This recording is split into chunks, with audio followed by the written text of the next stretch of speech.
안녕하십니까. 기사포스트 권호석입니다. 자, 커마 1급 필기 2013년 1회 핵심 기출문제 풀이를 시작을 하겠습니다. 이번 1회 시험은요, 기존의 기출문제 하고요. 그리고 강의에서 설명을 드렸거나 아니면은 간단히 응용을 해서 쉽게 풀이할 수 있는 그런 문제들이 상당수 출제가 되었습니다. 컴퓨터 일반은 17문제, 스프레드시트 일반은 13문제, 데이터베이스 일반은 16문제가 좀 쉽게 출제가 되었습니다. 하지만은 쉽게 출제가 되었다고 해서 여러분들이 간단하게 풀이할 수 있는 그런 문제들은 아닙니다. 강의에서 설명드렸던 내용들을 충분히 여러분들 이해를 하셔야만 문제를 풀 수 있도록 그렇게 출제가 되고 있습니다. 다른 회차의 시험에 비해서는 좀 쉽게 출제가 되었습니다. 자, 그래서 이번 시간에 강의에서 설명드렸던 문제는 빼고요. 좀 생소한 유형 문제 위주로 해서 설명을 드리겠습니다.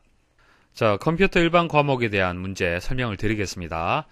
다음 중 사용자가 눈으로 보는 현실 화면이나 실제 영상의 문자나 그래픽과 같은 가상의 3차원 정보를 실시간으로 겹쳐 보여주는 새로운 멀티미디어 기술을 의미하는 용어로 옳은 것은 스마트폰을 사용을 해보신 분들 다들 잘 아실 겁니다. 자, 증강현실이라는 그 기술이 있죠. 그래서 스마트폰으로 보는 화면이 이런 그래픽적인 요소들, 3차원적인 정보들이 겹쳐져서 실시간으로 볼 수 있는 그런 기술을 얘기를 하는 겁니다. 그리고 뭐 드래곤볼이라는 이제 만화 보신 분들, 거기에 스카우트라는 거 나오죠. 자, 이것을 얘기를 하는 건데요. 자, 이것을 통해서 이제 실제 현실을 바라보게 되면은 이제 정보들을 같이 볼 수 있는 이제 그런 안경 형태가 되겠습니다. 그래서 이런 이제 설명이 나오면은 이제 증강현실이라고 보시면 되고요. 뭐 현실 화면이다. 그리고 3차원 정보를 실시간으로 겹쳐 보여준다라는 설명이 나오면은 증강현실을 선택을 하시면 됩니다.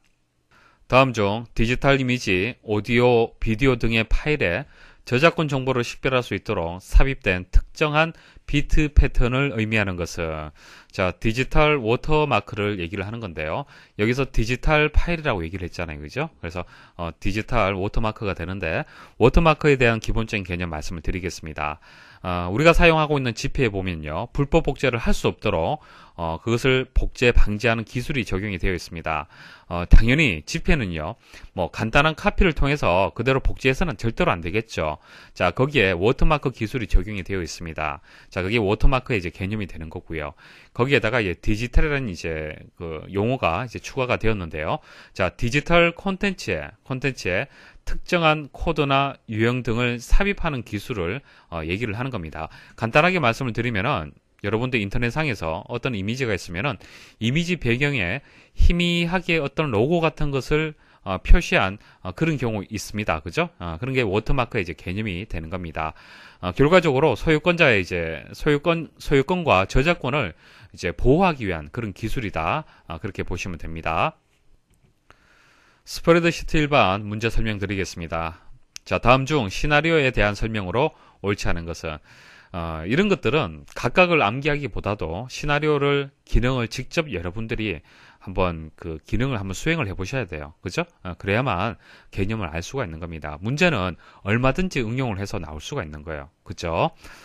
자, 1번 보시면 시나리오 관리자에서 시나리오를 삭제하면 시나리오 요약 보고서에 해당 시나리오도 자동적으로 삭제가 된다. 강의 중에 말씀을 드렸는데, 자, 이와 같은 이제 워크시트가 있습니다. 워크시트가 있으면은 데이터베이스 일반의 값을 현재 30점이지만은 이 값을 80점 뭐 증가시킬 수도 있고요. 10점으로 감소시킬 수도 있겠죠.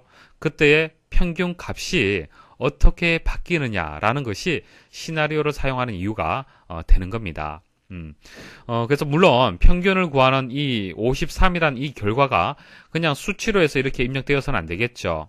자, 이 평균이라는 이 값은요, 이 데이터들을 이용한 수식으로 입력이 반드시 되어 있어야만 서로 연결이 될 겁니다. 자, 그럼 제가 한번 보여드리겠습니다. 자, 시나리오 작성 한번 해보죠. 자, 데이터베이스 일반의 값을요, 시나리오를 한번 적용을 해보겠습니다. 자, 데이터에 가서 가상 분석에 가시면은 시나리오 관리자 있습니다. 자, 추가하도록 하고요. 시나리오 이름은 증가라고 하겠습니다. 증가하시고 변경 셀, 자, 이의 두 번째 셀 데이터베이스 일반의 값을 변경을 해서 평균값이 어떻게 바뀌는지 볼 겁니다. 그래서 이 두 번째 셀 그대로 두시면 되고, 자, 확인 버튼 누르시고, 자, 변경셀은 자, 현재 30점인데, 자, 80점으로 증가를 해볼 겁니다. 자, 확인 버튼 누르시고요. 자, 증가라고 이렇게 시나리오가 만들어졌습니다. 그래서 데이터베이스 일반이 30점에서 80점으로 변경을 했을 때 평균의 값이 반드시 이제 바뀌게 되겠죠. 그러면 이 바뀌는 값이 얼마로 바뀌는 것인지 여러분들이 아실 수가 있는 겁니다. 그래서 요약에 가서 시나리오 요약을 선택을 해서 시나리오 요약 보고서를 이렇게 확인을 하실 수가 있습니다. 그래서 현재는 30점이지만은 80점으로 바뀌었을 때 그때의 평균의 값은 70점으로 바뀌게 된다. 자, 이와 같이 시나리오 요약이라는 새로운 보고서가 만들어졌는데요. 자, 이 상태에서 만일 그 시나리오 관리자에서 조금 전 만들었던 이 증가라는 시나리오를 삭제를 한다는 얘기죠. 삭제를 했을 때 조금 전 만들었던 시나리오 요약 이 데이터 자체가 지워지느냐 이 말입니다. 자, 닫기 버튼 눌러보시면 아시겠지만은 한번 만들어진 시나리오 요약 보고서는요, 지워지지 않습니다. 아시겠죠?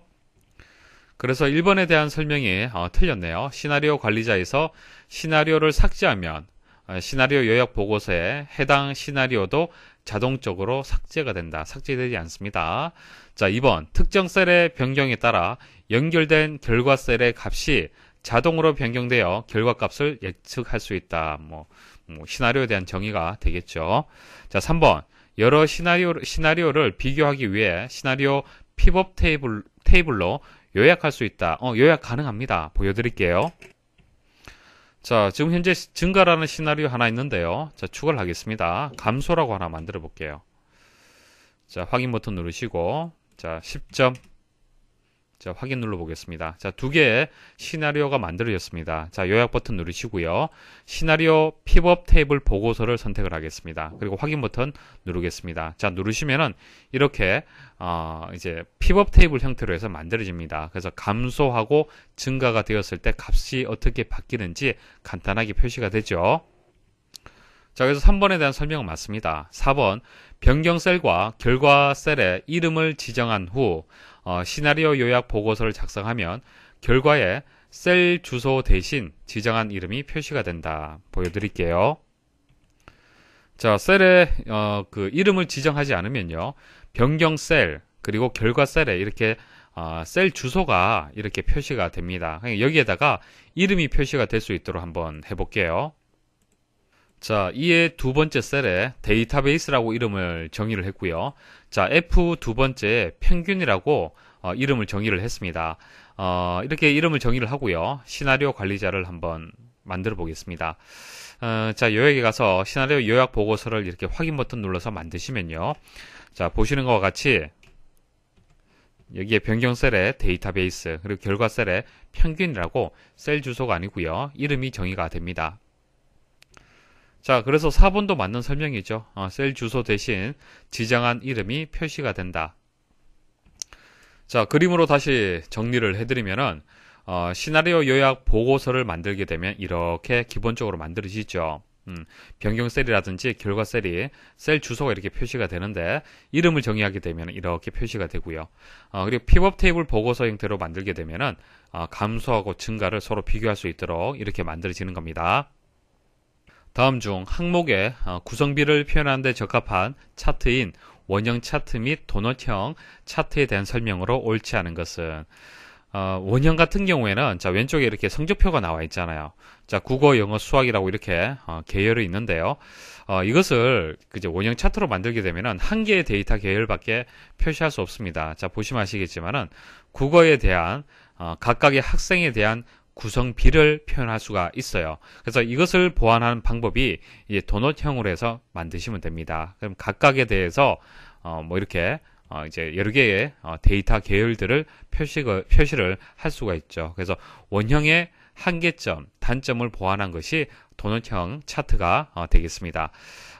다음과 같은 이런 보기가 있는데요. 자, 실습을 통해서 설명을 드리겠습니다. 자, 원형을 먼저 만들어 보겠습니다. 자, 범위 선택하시고요. 자, 원형에 가서 선택하시고요. 자, 보기 1번 먼저 한번 보도록 하죠. 자, 원형 차트의 모든 조각을 차트 중심에서 끌어낼 수 있다. 이거 맞는 설명이죠. 자, 선택을 하고요. 자, 한 번 더 선택을 하시면은 이렇게 마우스로 해서 이렇게 끌어낼 수가 있습니다. 그래서 맞는 설명이 되겠습니다. 자, 그 다음, 자, 3번 한번 보도록 하죠. 3번 보시면은 원형 차트는 첫째 조각의 각을 0도에서 360도 사이의 값을 이용해서 회전시킬 수 있다. 회전시킬 수 있습니다. 선택하시고 오른쪽 클릭을 해서 데이터 요소 서식에 가시면은 첫째 조각의 각이라고 해서 회전 없음. 자, 0도부터 해서 360도까지 이렇게 회전을 할 수 있습니다. 자, 마우스 버튼 제가 클릭을 하면은 이렇게 회전되는 모습을 여기서 보실 수가 있죠. 자, 그 다음 도넛형을 한번 만들어 보겠습니다.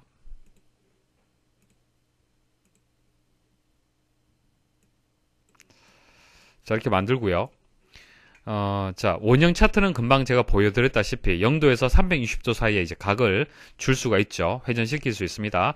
근데 3번에서 도넛형 같은 경우에는 안 된다라고, 회전시킬 수 없다라고 설명이 나오는데 아닙니다. 오른쪽 클릭을 해보시면은, 자, 여기도 마찬가지예요. 첫째 조각의 각을 설정할 수 있도록 이렇게 메뉴가 지원이 됩니다. 그래서 클릭을 하게 되면은, 자, 뒤에, 자, 회전이 되죠. 그리고 구멍의 크기도 이렇게 조절도 할 수 있어요. 자, 구멍의 크기는 10%에서, 자, 10%에서 크게는 90%까지 이렇게 설정을 할 수 있습니다. 그래서 4번에 대한 설명도 이제 맞고요. 4번에 대한 설명 맞고 3번에 대한 설명에서 도넛형에 대한 설명 자체가 틀렸습니다. 자, 정리를 해드리면은 1번은 맞죠. 차트를 중심으로 해서 끌어낼 수 있다 맞고요. 2번 도넛형의 차트는 원형 차트와 마찬가지로 전체에 대한 각 부분의 구성비를 보여주지만 데이터 계열이 2개 이상 포함될 수 있다는 점이 다르다. 뭐 금방 말씀을 드렸고요. 그래서 2번도 맞고 4번도 맞고 3번에서 도넛형에 대한 설명이 틀렸습니다. 다음 설명하는 차트의 종류로 옳은 것은, 자, 보기에 나와 있는 차트 종류들 키워드만 간단하게 말씀을 드리겠습니다. 강의 중에 다 말씀을 드렸고요. 자, 주식형 차트 같은 경우에는 주식의 거래량과 같은 주가 흐름을 파악하고자 할 때 사용을 하는 거고요. 자, 분산형 차트 같은 경우에는 오른쪽 그림과 같습니다. 자, 항목들의 값을 점으로 표시하고요. 여러 데이터의 값들의 관계를 보여주는 데 주로 사용이 되고요. 과학 데이터의 차트 작성에 주로 이제 사용이 됩니다. 자, 이런 차트 한번 보신 적 있으시죠? 자, 많은 수의 데이터 요소들을 비교하려는 경우에 분산형 차트에 포함되는 데이터가 많을수록 더 효과적으로 비교할 수 있다. 그러니까 이 데이터가, 자, 이렇게 그 데이터들이 더 많으면은 어떻게 더 분석의 결과가 더 효과적인 결과가 나오겠죠. 그 설명을 얘기를 하는 겁니다. 자, 그리고 특징을 보시면은 여기서 정답이 이제 분산형의 차트가 되는데요. 가로축의 값이 일정한 간격이 아닌 경우, 그리고 가로축에 데이터 요소 수가 많은 경우, 그러니까 이 간격 자체도 일정하지 않고요. 이 간격, 이 요소들도 상당히 많을 때, 그죠? 자, 그럴 경우에 분산형의 차트를 이용하면 좋습니다. 그래서 많은 수의 데이터 요소들을 비교할 때 그때 분산형 차트를 많이 이용을 합니다. 그리고 데이터 요소 간의 차이점보다는 데이터 집합 간의 유사점을 표시하려는 경우, 그러니까 이 데이터와 이 데이터의 차이점을 지금 보려는 것이 아니죠. 이런 전체적인 그 형태를 이제 보는 겁니다. 그죠? 그래서 자, 이 설명은 분산형에 대한 설명이 되겠습니다. 자, 영역형의 차트 같은 경우에는 시간에 따른 각 값의 변화량을 비교할 때 사용을 하고요. 방사형 같은 경우에는 각 측정 요소 간의 이제 균형 정도 비교할 때 사용을 합니다. 각 차트의 이제 키워드는 여러분들 꼭 기억을 하십시오. 다음 화면은 하나의 페이지를 페이지 나누기를 이용하여 6페이지로 나눈 것이다. 페이지 나누기 미리 보기 화면에서 페이지 분할선을, 자, 페이지 분할선은 이 부분이죠. 뭐 1페이지, 2페이지, 3, 4, 5, 6 이런 식으로, 자, 뭐 한 장의 페이지를 이렇게 나눴습니다. 자, 페이지 분할선을 해제하려면 마우스 오른쪽 버튼을 눌러 나타나는 메뉴, 자, 이와 같은 메뉴가 나옵니다. 메뉴 중에서 어느 것을 선택하면 되는가? 자, 메뉴 중에서 페이지 나누기 모두 원래대로라는 이제 메뉴가 있습니다. 자, 이것을 선택을 하시면 됩니다. 그래서 3번이 정답이 되는데 설명을 드리겠습니다. 자, 예시로 주어진 데이터를 보시면은 양이 얼마 안 됩니다. 사실 이거 뭐 한 페이지에 인쇄할 수 있겠지만은, 페이지 나누기를 한번 적용을 해 볼게요. 자, 삽입을 하게 되면 어떻게 됩니까? 이렇게 페이지가 나눠지게 되죠. 자, 보기에 가시면은, 현재 기본 형태로 되어 있고요. 페이지 나누기 미리 보기로 클릭을 하면은 지금과 같이 1페이지, 2페이지, 3페이지, 4페이지 이렇게 보여집니다. 자, 페이지를 구분하는 이 선을 없앨 때는 오른쪽 버튼 클릭을 해서 페이지 나누기 모두 원래대로 이것을 선택을 하시면은 지워지게 됩니다. 엑셀에서 데이터를 정렬하려는데 다음과 같은 정렬 경고 대화 상자가 표시되었다. 다음 중 옳지 않은 것은, 자, 이와 같은 경고 창이 보여지는 경우 설명을 드릴게요. 언제 뭐 이런 경우가 발생을 하냐면은 보통 우리 정렬할 때 여기서부터 여기까지 다 범위 선택을 하잖아요. 그렇죠? 그런데 하나의 열만 범위로 이렇게 선택을 했어요. 이 상태에서 정렬하려고 하면은 이런 정렬 경고 창을 보실 수가 있습니다. 자, 보여드릴게요. 자, 이쪽 하나의 열만 한번 범위 선택을 하겠습니다. 자, 데이터에 가서 정렬 한번 눌러볼게요. 자, 눌러보시면 이런 이제 경고창이 보여집니다. 그래서 두 가지를 이제 선택을 할 수가 있어요. 선택 영역 확장을 눌러서 이제 정렬을 선택을 하게 되면 이렇게 이제 확장이 됩니다. 범위가 확장이 되고요. 그 다음 이제 현재 선택 영역으로 정렬. 그러니까 이거 그대로 정렬하겠다 이 말이잖아요. 그죠? 자, 이렇게 해서 또 정렬을 할 수도 있습니다. 자, 보기를 보시면은 옳지 않은 것은요. 자, 이 정렬 경고 대화 상자는 셀 포인터가 표 범위 내에 있지 않기 때문에 발생한다. 이건 뭐 전혀 상관없는 얘기고. 자, 1번 보시면은 이 정렬 경고 대화 상자는 표 범위에서 하나의 열만 범위로 선택한 경우에 발생한다. 맞죠? 자, 2번 인접한 데이터를 포함하기 위해 선택 영역을 늘리려면 선택 영역 확장을 선택을 한다. 맞고요. 현재 선택 영역으로를 선택하면 현재 설정한 열만을 정렬 대상으로 선택한다. 이것도 맞는 설명이 되겠습니다. 그래서 정답은 3번이 되겠습니다. 아래 시트에서 C 첫 번째 셀에 수식을 이렇게 입력을 했어요.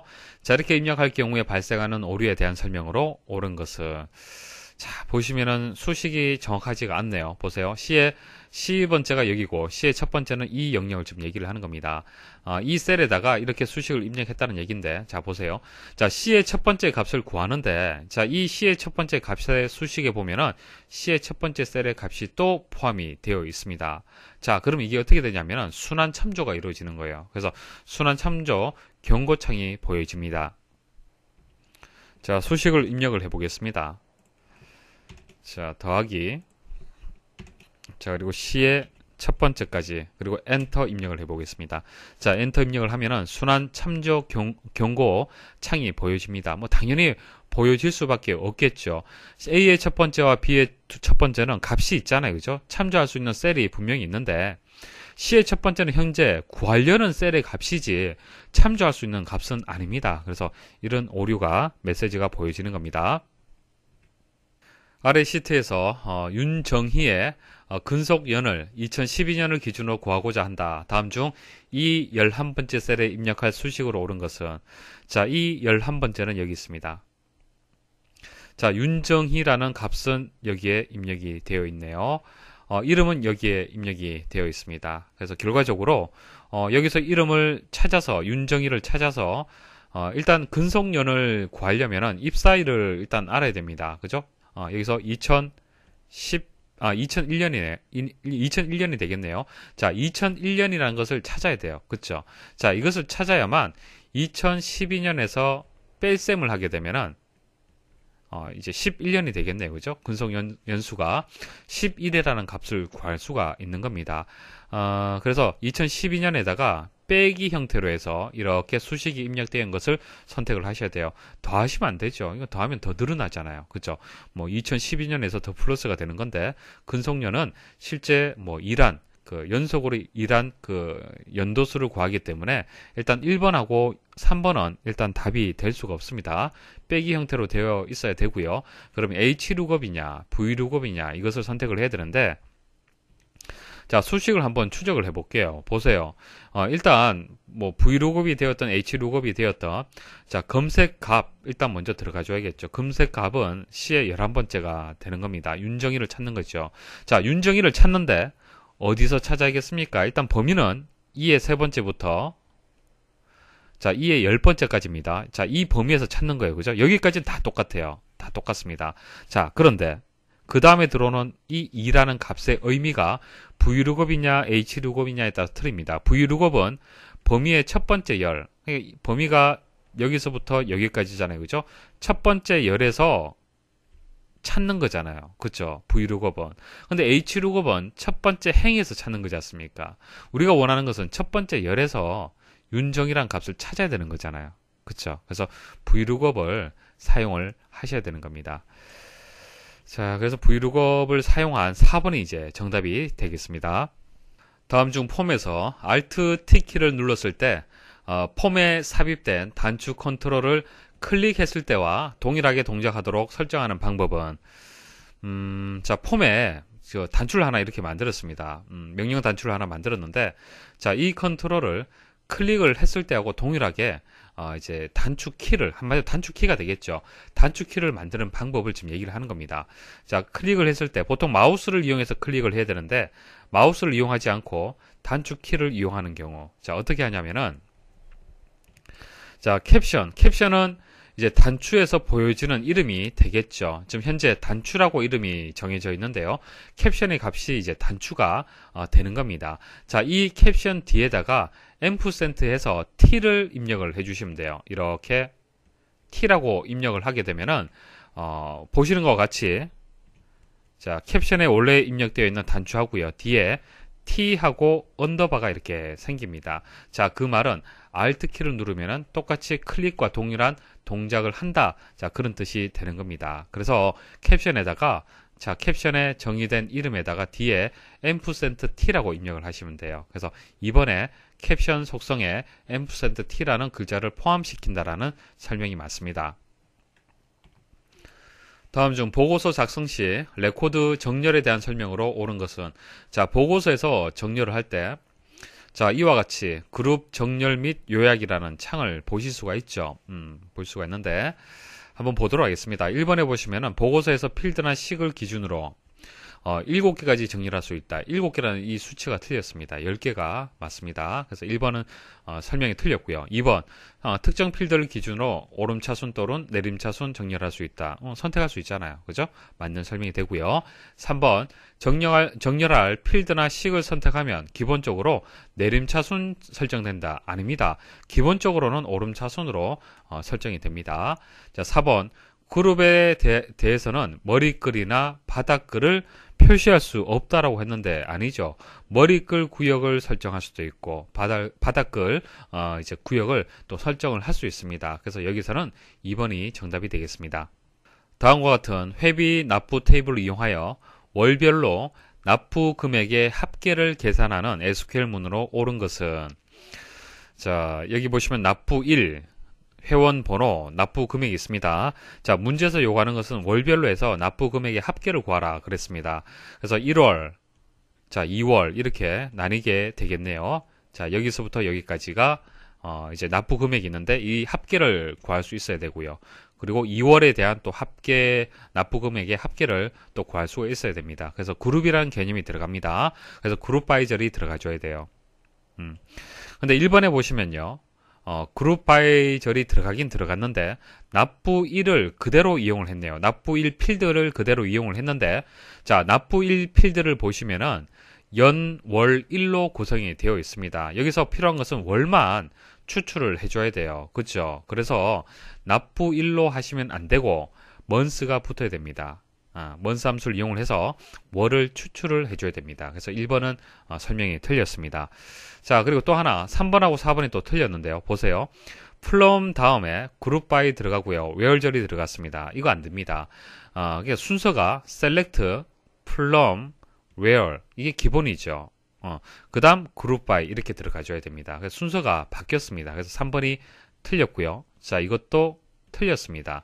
그래서 2번이 이제 바른 표현이 되겠습니다. 자, 그룹 설정을 했고, 자, 그때 필요한 월과 납부 금액의 합계를 구하는 자 2번이 정답이 되겠습니다. 다음 중 레코드 셋 개체에 대한 설명으로 옳지 않은 것은 자 마지막 문제인데요. 실기에 들어가서는 레코드 셋에 대해서 상세하게 말씀을 드립니다. 하지만은 필기에서는 뭐 그렇게 중요하지 않기 때문에 간단하게 개념을 설명을 드리겠습니다. 자, 레코드 셋이라는 개체를 여러분들이 이해를 하시려면요. ADO라는 기술에 대한 개념을 이해를 하셔야 됩니다. ADO가 뭐냐 하면요. 마이크로소프트사에서 만든 건데요. API가 되는 겁니다. API. 그냥 어플리케이션 프로그램 인터페이스예요. 뭐 간단하게 말씀드리면 이렇습니다. 지금 여러분들이 액세스라는 프로그램 이용을 해서 테이블 만들고 쿼리 만들고 보고서 만들고 폼 만들고 이런 식으로 데이터베이스를 접근을 해서 이용을 하고 있죠. 그죠? 자, 액세스라는 프로그램을 이용을 하고 있는데요. 근데 여러분들 일상생활에서 데이터베이스를 이용할 때 액세스 이용합니까? 아니죠. 만일 기사퍼스트 홈페이지가 있으면요. 자, 이 기사퍼스트 홈페이지는요. 정보를 홈페이지에 담은 것이 아니라 데이터베이스에 담아두고요. 홈페이지하고 데이터베이스하고 이렇게 연결을 해 두었습니다. 자, 그래야만 여러분들 사용자가 이 기사퍼스트 홈페이지를 통해서 정보를 찾아낼 수가 있는 거예요. 그러니까 사용자 입장에서 데이터베이스를 직접 접근할 수는 없습니다. 그런 기술은 없어요. 여러분들한테. 그죠? 그래서 기사퍼스트를 통해서 이 기사퍼스트가 어플리케이션 프로그램이 되는 겁니다. 자, 기사퍼스트를 통해서 DB에 접근을 하는데 자, 기사퍼스트하고 DB하고 연결하는 그 기술이 여러 가지 기술이 있는데 이 기술이 ADO라는 기술이란 얘기입니다. 아시겠습니까? 자, 그런 기술이 있다라고 보시면 돼요. 그래서 마이크로소프트에서 나온 API, 데이터베이스를 연결하는 기술이 되는 겁니다. 그래서 관계형, 비관계형 데이터베이스에 액세스하는 윈도우 응용 프로그램을 작성하도록 도와준다. 그러니까 데이터베이스에 접근할 수 있도록 도와준다는 뜻이고 외부에서 데이터베이스를 접근하려면 ADO를 통해서 접근을 해야 된다. 데이터베이스 프로그래밍을 할 때 주로 이제 사용하는 그런 기능이 되는 겁니다. 그래서 여러분들이 데이터베이스를 이제 프로그래밍을 할 이유가 없기 때문에 ADO에 대한 개념을 여러분 잘 이해를 못할 수가 있는데, 그러니까 외부에서 접근할 때, 데이터베이스를 접근할 때 사용하는 기술이다라는 정도 이해를 하시면 됩니다. 자, 그때 나오는 개체가 커넥션이라는 개체가 있고요. 레코드 셋이라는 개체가 필요해요. 자, 커넥션이라는 것은 자, 데이터베이스 하고요. 자, 응용 프로그램 하고요. 연결을 해줘야겠죠. 그래야만 이 데이터베이스에 저장되어 있는 뭐 테이블 형태로 되어 있다고 가정을 할게요. 자, 테이블 형태로 되어 있는 이 데이터를 가져올 수 있잖아요. 맞습니까? 그래서 커넥션이란 개체는요. 데이터 원본에 대해 열려있는 연결, 한마디로 연결하는 겁니다. 연결. 통로를 만드는 겁니다. 그 다음 레코드 셋은요. 기본 테이블이나 실행된 명령 결과로부터 얻어진 데이터를 임시로 저장해두는 레코드의 집합이 되는 겁니다. 그냥 레코드 셋은 레코드의 집합을 뜻하는 건데 실제 코드를 한번 보여드릴게요. 이거 실기 때 배우는 건데요. 모르셔도 됩니다. 개념을 제가 설명드리기 위해서 말씀을 드리겠습니다. 자, 금방 말씀드렸다시피 데이터베이스가 있고 자, 외부에서 이 데이터베이스에 접근을 하려면요. ADO에 대한 그 기술을 이용을 해야 됩니다. 자, 그 기술을 이제 그 프로시저에서 입력을 한 겁니다.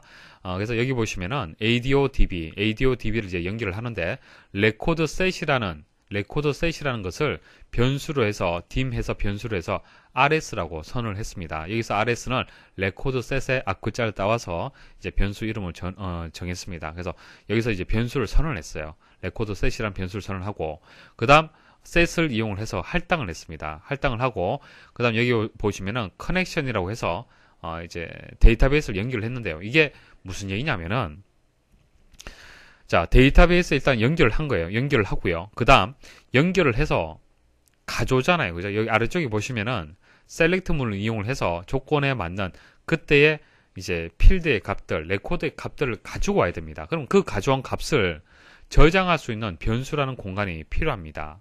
그 이름이 RS라는 얘기예요. 그래서 그 RS라는 변수의 성질은요, 데이터 형식은요, 레코드 셋입니다. 그래서 레코드 셋이라는 것은 레코드의 집합을 뜻하는 겁니다. 자, 가져오게 되면 레코드 단위에서 가지고 와요. DB에서 가지고 올 때. 아시겠습니까? 그래서 자세한 것은 모르셔도 되고 DB에서 가지고 와서 처리를 이렇게 하게 되면은 아래와 같이 이런 데이터, 레코드 단위로 해서 내가 필요로 하는 데이터들을 보실 수가 있는 겁니다. 자, 그래서 레코드 셋 개체는요, 쿼리, 그러니까 셀렉트를 하게 되면은 레코드 단위로 해서 이제 가져오기 위해서 필요한 그런 개체가 되는 겁니다. 자, 공급자가 지원하는 기능에 따라서 레코드 셋, 이거 오타네요. 자, 레코드 셋의 일부 메서드나 속성을 사용할 수 없다. 그러니까 레코드 셋이 그 개체지 않습니까? 개체이기 때문에 메서드하고 속성이 있습니다. 정의된 메서드하고 속성이 있는데, 자, 공급자에 따라서, 공급자라는 것은 서버가 되는 거예요. 데이터를 보유하고 있는 데이터베이스 서버가 되는 겁니다. 그러니까 그 데이터베이스의 서버의 상황에 따라서 지원을 할 수 있는 기능이 있고 할 수 없는 기능이 있는 겁니다. 그래서 레코드 셋에 여러 가지 이제 메서드하고 속성이 있는데 사용을 할 수 없을 수도 있는 거예요. 아시겠습니까? 자, 그래서 3번에 대한 보기가 일단 결론적으로 말씀을 드리면 틀렸습니다. 자, 공급자, 자, 데이터를 가지고 있는 서버가 되는 겁니다. 여러분들은 이제 클라이언트가 되겠죠. 자, 소비자가 되는 겁니다. 여러분들은. 자, 공급자가 지원하는 기능에 관계없이 레코드 셋의 속성이나 메서드를 사용할 수 있다고 얘기를 했는데 아닙니다. 사용할 수 없을 수도 있다는 얘기예요. 아시겠죠? 자, 그 다음 1번 레코드 셋 개체는 레코드와 필드를 사용하여 구성이 된다. 자, 레코드 단위로 해서 레코드는 당연히 필드로 이렇게 구성이 되잖아요. 자, 테이블에서 가져오는 레코드를 임시로 저장해두는 레코드의 집합이다. 맞고요. 자, 레코드 셋 개체는 언제나 현재 레코드의 설정 내에서 단일 레코드만 참조한다. 그러니까 레코드 단위로 해서 참조를 한다. 뭐 그렇게 이해를 하시면 되겠습니다. 그래서 정답은 3번이 정답이 되겠습니다. 자, 이와 같은 개념은 뭐 자세하게 이해를 하시려면 실기 들어가서 여러분들 배우고요. 뭐 이건 필기잖아요. 그죠? 필기이기 때문에 자, 이 정의가 틀렸고 이 정의가 맞다는 거 그렇게 정리를 하시면 되겠습니다. 자, 강의 들으신다고 수고 많이 하셨습니다.